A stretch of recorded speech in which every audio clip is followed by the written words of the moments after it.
E para njëherë, kjo fjala flitet, dhe mua s'më tingëllon mirë në vesh, du t'jemi korrekt. Ti ke prova që Berisha ka takuar Miloševićin në orë? Nuk është puna ta kemi provat, provat tashmë janë bërë aq evidente sa është tepër. Por kjo tani ti e di unë personalisht nuk jam unë kështu, se unë do ta kisha të paktën minimum do ta kisha shkruar në një nga librat e mi, se unë kam bërë libre për kryeministën dhe për presidentin. Te libri për president. Unë se kam futur këtë. Ti se ke futur sepse duhet prova. Sepse duhet prova dhe këto prova ju nuk keni futur në thellësi se ç'nën kuptonte vrasja e Remzi Hoxhës. Se kur të futesh te Remzi Hoxha në thellësi, që u mor peng në 95. U mor peng, po mos harroj që në 95 nuk u mor Remzi Hoxha. Vjen marrë dy të tjerë. Dy të tjerë të cilët e ke fjalën për biznesmenin nga Saranda? Po. Ata ka marrë, do të thonë, ishte shërbimi sekret grek? Jo, më e mori shërbimi shikujon, por ata rëndyrë, por se e kam intervistuar. Remzi Hoxha që thua ti, shpije diku në një vend një kaset. Dhe thot, ky është regjistrimi që është bërë nga celula jon, që përbëhe nga Hoxha dhe brenda celulës ishte edhe Ziso. Po, tani të mendoje që 3 veta, një nga Korça, një nga Saranda dhe tjetri nga Maqedonia përbënin një grup të cilët kishin arritur të bënin një regjistrim, ky ishte një absurditet, po pse ishte për skema, edhe ja shpjen kasetën atij tjetrit. Në atë periudhë ai tjetri, s'po e them kush ishte një konflikt të hapur dhe kishte vënë në dyshim shërbimet tona partnere, çfarë marrëdhënie ka midis tyre dyve. Se ishin në luftë me njëri tjetrin dhe i kishin një ndarje aq të madhe sa ishte pyetur, e kanë të vërtetë ose jo. Dhe ç'bën një shpuna atij tjetrit andeja. Mbas një jave, Berisha vete dhe arreston Zison. Berisha të arrestoi shiu. Berisha vete arreston Zison. Ziso Kristopoli. Po. Dhe nga ky moment u muar veshje ashtu quajtur loj që luanin këta të dy, të cilët kishte informacione se përfaqësonin, por as edhe një që këta bënin lidhjen nën. Po Ziso ku ishte Ziso? Ziso si shasgjërbur. Kur e takova Ziso unë prisja në një kështu 007 aty, kur takoj Ziso unë. Ziso ishte peshka ti i shkreti, kishte një lokal me 3 tavolina. Ziso ishte një skenim i skemës që nxori. Po pse pikërisht Ziso? Pse Ziso? Sepse për të kuptuar që mos bëj gabim, se mund të kishte një rasti u bashkuan 3 persona që s'li thas edhe një gjë dhe prodhuan grup. Këtu më zori makina mu. Më del kjo llogaria. Të del llogaria, sepse shërbimi amerikan që ta dish ti, që i dha disketën e regjistrimit Hoxhës për të verifikuar lidhjen e këtyre të dyve prodhoi një grup absurd. Kur mbas një jave gjithë grupi absurd u arrestua, u kuptua që këta të dy kishin lidhje me njëri tjetrin. Kjo ishte gjithë skema. Zisos kishte lidhje fare me këtë punë. Fare s'kishte. Ishte i skenimi i shërbimit amerikan për të kuptuar ku ishin lidhjet e Berishës me tjetrin andeja, që ishte në Kosovë. Ti thuaj që vërtetohet që Berisha takoi Miloševićin? Këta e di shërbimet amerikane. Ore, unë këtu kam marrë bën meçën, unë s'kam cian. Kaseta i vajti dikujt. Dhe prandaj e vran Remziun? Jo, Remziun nuk e vran, për i të vërtetës. I ngelin dorë Remziun. Po çështja është që krimi më i madh në erezimit, dhe ky është krim shtetëror, dhe prandaja krimet filluan njëra pas tjetrës të mirin për mas në Shqipëri, po krime shtetërore,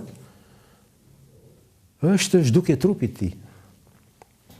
Kjo është më kriminale. Dhe gjithë personat e implikuar si pas shërbimit, si pas hetimit ose prokurorisë shqiptare, të gjithë personat janë nxjerrja e shtetit me garancinë me pasaporta diplomatike, të gjithë kjo trup. Ti tani bëjmë pyetje kështu, nga i mori vesh ti këto? Ti pedagog isha atje, po ti e gjeti se çfarë bësh? Unë kam qenë pedagog deri në 92-shën, natyrisht isha, por mos harroj që ne jemi pionerët e demokracisë dhe gjatë gjithë kohës unë kam qenë absolutisht aktiv. Sepse duhet kuptosh një gjë. Ke qenë deputet në 92, 96? Në 96-ën unë bëj lëvizjen e parë në Partinë Demokratike për reformimin e Partisë Demokratike. Po unë kujtohet. Dhe për hir të vërtetës duhet të thënë që regjistrova 4.000 antar me firmë të Partisë Demokratike, ku ne një 13 që drejtonim, është teoria e Sqeparit dhe Trëndafili që zadish, ne 13-et ngritëm me të madhe vetëm një çështje, demokratizimin e Partisë Demokratike. Do vim te kjo, po qëndrojmë që ta mbyllim këtë pjesën e UDB-s, domethënë shërbimi sekret grek? Shërbimi sekret grek ka luajtur kryesisht në ndryshimin e strategjive rrugore të Shqipërisë. Natyrisht ka patur edhe influenca tjera në Shqipëri, por nuk ka patur thjesht interesa politike, ka patur më tepër interesa të ekonomike. Kishte lidhje me UDB-n? Ja. S'kishte fare, unë ndër për vete. Në gjykimin tim nuk e di tani, kuptoj. Se ju këtë informacion ti kishit edhe si deputet, zoti Meçe? Ja. I kam patur nga shumë korridore të tjera, të cilat... Çfarë korridore? Mos ishe edhe ti i shërbimit, ore? Po mund të isha edhe i shërbimit, po çfarë si ka se isha i shërbimit? Edhe po të isha do isha i shërbimit shqiptar dhe në dispozicion shërbim të popullit shqiptar, edhe nëse do isha, po nuk e kishe këtë kompleks. Edhe një herë, nuk fare s'ka pat. Bile do të them një gjë që unë në grup parlamentar thoja ç'ti bëj që s'merre sigurimi i shtetit, sapo nuk ardh do të shërbeja vendit tim, sepse koncepti im mbi shërbimin e fshehtë është gjithmonë nuk ka shtet pa shërbimin e fshehtë. Jo. Sepse munget që shërbimi i shtetit. Ata hajde këtu ndiq filani ç'do bëj? Le mos e s'kan ndikë Tiranë, mos ec me këto fabula më. Nuk kanë ndiq filanin. Nëse do ta dishti. Po të lexoj platformën e sigurimit të shtetit, do shifje sigurimi i shtetit ndërtonte punë operative brenda klasave të përmbysura që i quajnë ai. Dhe pastaj ata për mbijetesë fillonin siç ndodhet tani, që 81 për mbijetesë edhe nënë babs fillojmë, jo më edhe sot. E kuptoj. Se është natyra njerëzore. Tani ta mbyllim këtë të shërbimit sekret grek? Shërbimi sekret grek bëri një gjë. Ndërtoi skema politike në Shqipëri për të goditur korridorin e rrugës Tegnatia. Ekonomiku. Po, për të goditur korridoret, po sepse Shqipëria ka një pozicion geopolitik i cili në historinë e zhvillimit botëror, po i them, jo thjesht vetëm shqiptar, po, ka qenë një nga pikat më strategjike historike.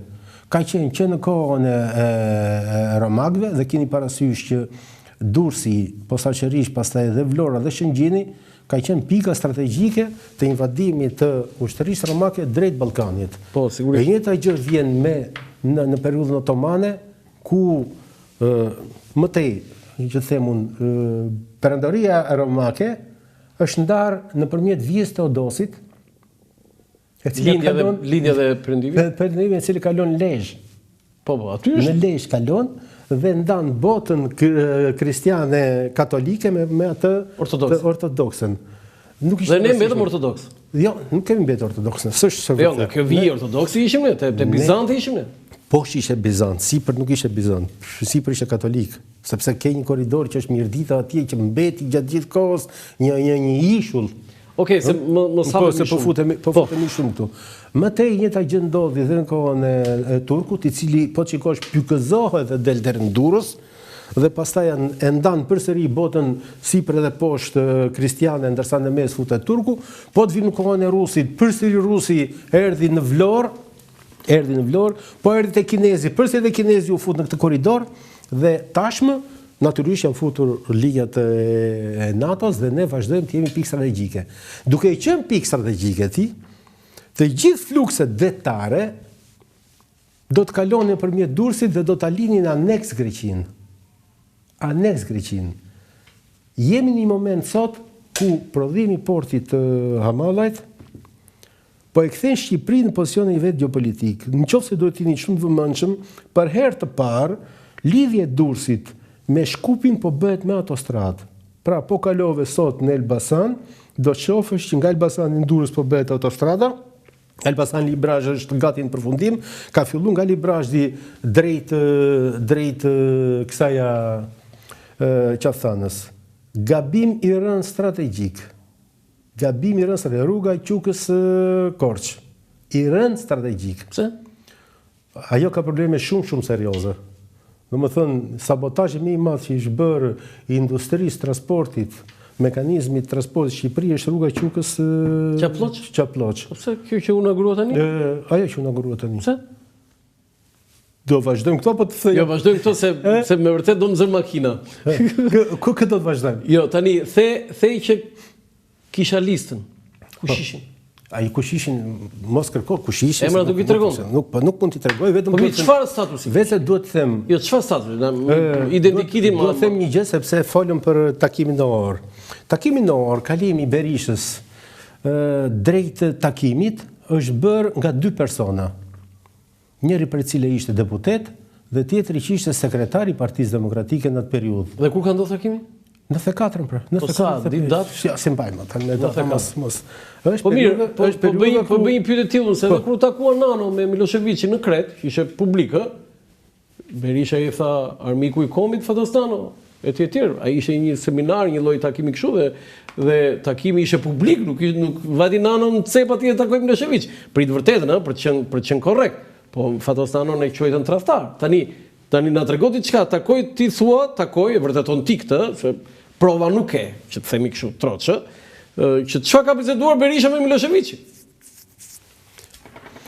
Atëherë bisedat e tyre lidhej absolutisht me korridoret e mëtejshme të bashkëpunimit dhe në mënyrë posaçme në këtë periudhë kemi edhe një lëvizje të madhe që bëhet në Maqedoni. Se u nda Maqedonia. Në Maqedoni pati tentativa për destabilizim e Maqedonisë dhe ndarje të Maqedonisë në korridoret greke, bullgare dhe shqiptare. Edhe serbe, Maqedonia. Që i njohë dhe Berisha shtet i pari? Jo, në këtë moment ka njërë Amerikanët dhe i kërkuan Berishës që të shpalte... Njoja? Ja, që kufit e Shqipërisë janë të rrezikuar nga ndryrja, kufit të Shqipërisë janë të rrezikuar nga ndryrja e ekstremistëve Maqedonas drejt Shqipërisë. E njëjta gjë erdhi edhe nëpërmjet nga Maqedonia dhe u prodhua në mënyrë diplomatike një konflikt maqedonas-shqiptar. Atëherë, për të përballuar këtë konflikt, në Maqedoni vendosën 1500 trupa amerikanë. Nga Shqipëria pati disa deklarata që si ka mundësi që Shqipëria të dalë me deklarata që rrezikohet nga faktori shqiptar i Maqedonisë një konflikt me Shqipërinë, më tej u mbyll goja. Çfarë kishte ndodhur? Kishte ndodhur një gjë e tillë që Maqedonia është një tampon dhe pika më strategjike që ruan stabilitetin në Ballkan, më strategjike. Maqedonia? Po. Dhe sot e kësa dite ke trupa amerikane në Maqedoni. Dhe Miloshi ka bërë një takim... Miloshi që i thon Milošević? Po, ka bërë një takim me Misotakishin, mos gaboj ishte atëherë, ku e vetmi edhe me Gligorovin. Presidentin e Maqedonisë. Dhe synimi ishte që Greqia nëpërmjet Maqedonisë të bënte furnizimin e Serbisë. Gligorovi, që ishte një politikan klasi, këtë kërkesë të këtyre, vete është pjo Amerikanëve dhe i thotë, unë nuk i përballoj dot. Çështja është që ata kërkojnë që Maqedonia të kthehet korridor midis Greqisë dhe Serbisë për transportimin e mallrave, ju i bën një embargo Greqisë, por Serbisë, por ata më kërkojnë gjë të tillë. Mirë, tha, atë lidhin konfliktin dhe futën amerikanët, futën trupat. Me të futur trupat, gjithë kjo u bllokua. Dhe në momentin kur bllokua kjo, u hap korridori tjetër që hapi Berisha nëpërmjet... Të thuaj që Berisha ka folur me Miloševićin për hapjen e korridorit? Diskutim, po kjo është... Dini ju si ka thënë Berisha mua në intervistë? Që unë e kam hapur me koshiencë për ndihmuar Kosovën. Bile, kur ishim para disa ditësh, para 3 ditësh, mos gaboj, ka qenë debati i mos pjesëmarrjes Berishës në mitingun e OÇK-s. Në Sheshin Skënderbej? Sheshin Skënderbej. Dhe pse s'mori pjesë? Po ka moral Berisha të marrë pjesë në të. Por, e bukur e që në komentet që bëshin në intervistën time, njëri në komentet ishte shumë interesant që thonte, nuk është e vërtet që Berisha furnizoi armatën serbe. E vërtet është që Berisha shpuri naft në Kosovë, që gjithë ato zetor e kamiona që do mirnin kosovarët dhe të sillnin në Shqipëri kishin me çfarë furnizoheshin. E kupton ku vjen absurditeti? Ne pas kemi furnizuar edhe atë mas të madhe qytetarës që u largua nga Kosova, fare represionit dhe pas kemi furnizuar dhe ne, pas kemi nxitur dhe ne, nuk funksionon në këtë formë gjë e tillë. Aq më tepër që ngjarjet nuk zhvillohen në 98-ën. Në 98-ën kemi luftën në Kosovë. Jemi shumë herë. Ngjarjet kanë dinamikën e madhe. Në gjithë të lojë, politikisht është Miloshi, teknikisht është Arkani, teknikisht është Gazidete, teknikisht ata që ekzekutojnë. Arkani kush është? I Berishën e ka mik politik, po Berisha tani ka punuar kundër Shqipërisë. Po. Atëherë unë thash në 96-ën, duam prova shumë të forta për. Okej, 96-ën. E ti je inxhinier, ë? Jo, qartë. 96-ën thash unë bëra lëvizjen për reformimin e Partisë Demokratike. Dhe nëse të hapësh literaturën e kohës, mund të jetë mbi 20 artikuj të mi, ku kërkoja largimin e agjentëve të UDB-s nga kryesia e Partisë Demokratike. Arritën deri në kryesi. Po dhe ishin deputet? Kryesia e Partisë Demokratike. Jo, ishin deputet? Pa diskutim. Deputet Partisë Demokratike ishin agentë UDB-s? Po. Po kush ishin këta? Janë sot? Disa prej tyre po. Ndërsa të tjerët mos haro si ke 2 prillin. Mos më thoj që i kanë ftuar edhe këtu agentë UDB-s në këtë studio. E diti si është organizuar 2 prilli? E diti kush e ka bërë 2 prillin? Kush e bëri? Kush e bëri? Pra, po, futin çik tek skemat e hetimit. Kush pengoi hetimin? Jo, jam marr shumë me atë sepse e kam dhe arritet konstatoje që është bërë hetim. Arritet konstatoje që është evidentuar çfarë lloj plumbje është përdorur tek ata njerëz? Shumë komplikuar. Jo, është shumë komplikuar, po nuk arritën sepse nuk u lejuat bëhet hetimi. Dhe sot eksa ditë nuk dihet çfarë lloj plumbi i ka vrarë ata njerëz. Dhe nga çkënd është goditur? Është goditur nga poshtë. Se teoria e vrasjes pistolet dhe teoria e vrasjes në turm e 20 janarit është iniciuar në 2 prill dhe është ekzekutuar në 2 prill. Dhe 2 prilli mos haro, që solli probleme shumë serioze pastaj edhe për zhvillimet e mëtejshme në Shqipëri. Jo, pa diskutim, po. Dhe e kupton mjaft mirë se Berisha në shërbim të Serbisë, zoti Meçi, me gjithë respektin për ju, po vazhdojmë se nuk mbyllet me kaq. Jo, s'keni prova, se prova nuk keni për takime me Miloševićin, se ke bërë prova. Po. Prova nuk ke për projektin që ti thua për kalimin. Po kushtaj që nuk kam provu? Po ku e ke provu? Jo, si e provojnë që Berisha takojnë Milošević? Sepse 2 personat të cilët e shpun Berishën dhe e shoqëruan deri në dhomë, kur ne ishim që të gjithë, në dhomën e takimit, që u bë shumë i fshehtë si takim, kanë qenë 2 persona të cilët nga ana ime prekohesh ishin denoncuar si agjentura UDB-s. Ishin deputet PD-s? Njëri ishte deputet, thati ishte sekretari i Partisë Demokratike. Sekretar, kush ishte ky sekretar? Dhe gjitha këto, unë i kam zbërthyer 1 të gjitha, në kohën kur ndodhen. Në kohën kur ndodhen. Dhe i kam thënë zotin Berisha që ka punuar kundër Shqipërisë, antarësoi Shqipërinë në NATO. Lere antarësimi, shikoj një. Ti mendon që po të ishe në shërbim të Serbisë, do kishe këtë mbështetje nga Amerika? 1 minutë. 1 minutë, sa mos i ngatroj gjërat njëherë. Ta zem në një moment që Berisha nuk donte të antarësojë Shqipërinë në NATO. Okej? Si do ta bënte këtë gjë? Si? E zemë, nuk donte. Si do ta bënte?